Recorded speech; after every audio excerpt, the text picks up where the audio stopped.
মন্ত্রীর এক ফোনেতেই সমস্যার সমাধান, খুশি গ্রামের সাধারণ মানুষেরা। সোমবার দিনহাটা ২ নম্বর ব্লকের বামুনহাট ১ নম্বর গ্রাম পঞ্চায়েতের পাথরসনে মন্ত্রী উদয়ন গুহ প্রতিদিনের মতোই আজকেও ৭/২২৭ নম্বর বুথে জনসংযোগ করতে গিয়ে সাধারণ মানুষদের বিভিন্ন সমস্যার কথা জেনে নেন। ওই এলাকার একটি স্কুলের পাশে বিদ্যুতের একটি তার ঝুলে রয়েছে, সেখানে যে কোনো সময় দুর্ঘটনা ঘটতে পারে। গ্রামের মানুষজন মন্ত্রীকে পেয়ে তার কাছে অভিযোগ জানানো মাত্রই মন্ত্রী উদয়ন গুহ সংশ্লিষ্ট বিদ্যুৎ দপ্তরের আধিকারিকের সঙ্গে টেলিফোনে কথা বলেন। পরে মন্ত্রী বলেন, বিদ্যুৎ দপ্তরের আধিকারিক কথা দিয়েছেন, অতি সত্ত্বর সেই সমস্যার সমাধান করার জন্য ব্যবস্থা নেবেন। প্রসঙ্গত উল্লেখ্য, ২৬-এর বিধানসভা ভোট যতই এগিয়ে আসছে, মন্ত্রী উদয়ন গুহ তথা তৃণমূল কংগ্রেসের কর্মী সমর্থকদের মধ্যে তৎপরতা ততই বেড়ে চলেছে। তৃণমূলের কর্মী সমর্থকেরা আলাদা আলাদাভাবে যেমন নানা কর্মসূচি হাতে নিয়েছে, পাশাপাশি মন্ত্রী উদয়ন গুহ প্রায় প্রতিদিন গ্রামে গ্রামে ঘুরে মানুষের সমস্যা জেনে নিচ্ছেন এবং মানুষের কাছে তৃণমূল কংগ্রেস প্রার্থীকে ভোট দেওয়ার জন্য আবেদন জানাচ্ছেন। এদিন এই কর্মসূচিতে উপস্থিত ছিলেন মন্ত্রী ছাড়াও দিনহাটা ২ নম্বর ব্লক সভাপতি দীপক কুমার ভট্টাচার্য। এছাড়াও উপস্থিত ছিলেন তৃণমূল কংগ্রেসের কর্মী সমর্থকেরা। আমি এই পাথরসনে এসেছি, বামুনহাটের পাথরসন। এইখানে একটা রাস্তায় যদি আমি দাঁড়াই, আমার হাত তুললে পরে আমি ইলেকট্রিকের তারটা ধরতে পারি, মানে এতটাই নেমে গেছে।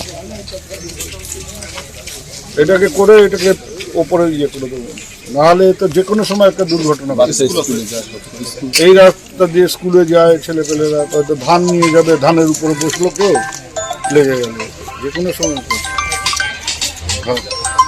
পাথরসনে এইটা কোন বুথ নম্বর? 127 বুথ নম্বর, নেতাজি শিশু মালঞ্চ স্কুলের কাছে। আসলে তো ভালো পাচ্ছি, এটা মন্ত্রী সাহেব আসে, আমাদের মন্ত্রী সাহেব এই কুচবিহার ডিস্ট্রিক্ট দিনহাটা ২ ব্লকে মন্ত্রী সাহেব প্রতিটা বাড়িতে আসে, তাতে আমাদের মন্ত্রী সাহেব যে যেগুলো দেখলো, আশা করি কাজ হবে। কি সমস্যা ছিল? সমস্যা কারেন্টের সমস্যা, রাস্তার সমস্যা, এইটুকুই। কি নাম আপনার? আমার নাম নবকান্ত বর্মন। উনি আমাদের আশা দিয়ে গেল, হবে লাইনের ব্যবস্থা করে দেবে, আমাদের স্কুল দিয়ে যাওয়া আসা করে বাচ্চারা। উনি আমার খুব চিন্তিত আছি, এই জন্য আমার মন্ত্রী। কি সমস্যা হয়েছিল? কারেন্টের তারটা ঝুলে পড়ে আছে, কখন কি বিপদ চাপে বলা মুশকিল। সেই জন্য আমাদের মন্ত্রী বাবু আসছে, তাকে আমরা অবসর জানাইলাম, তারা আজকাল দিয়ে গেল, আমরা এটাই শান্তি। মন্ত্রী তো ফোন করলো কাউকে? হ্যাঁ, এখন আমাদের হবে ফুলছে। আমার নাম গৌরাঙ্গ বর্মন। এই জায়গাটার নাম পাথরসন। বললাম সেটা দরকার নেই, কাজটা আমার করা দরকার, সেই কাজটা হয়ে যাবে আজকেই।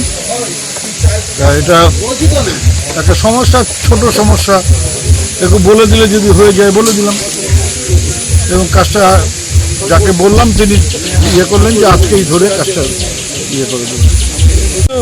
একটা দুর্ঘটনা ঘটার একটা সম্ভাবনা ছিল, তাতে এমনভাবে নেমে গেছে যে একটু সাধারণ ইয়ের থেকে উঁচু হলে পরেই লেগে যায়। বাচ্চারা স্কুলে টুলে যায়, কে কোথার থেকে একটা লাঠি নিয়ে গেল, সেই জন্য আরো তাড়াহুড়ো করে ওটাকে বলা।